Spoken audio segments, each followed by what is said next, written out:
بہلول رحمۃ اللہ علیہ، ان سے کسی نے مسئلہ پوچھا کہ حضور یہ بتائیں کہ اپنا کوئی بندہ چوری کرے اس کی سزا کیا ہے؟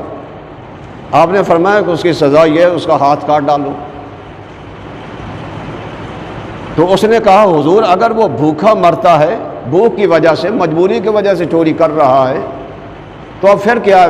فرمایا اگر وہ مجبوری کی وجہ سے چوری کر رہا ہے تو جو سر بھرا ہے اس کا پھر گردن اتار دو، اس سے گردن اتار دو، اس لیے کہ اس نے اپنی عوام کو مجبور کیوں کر دیا اس گناہ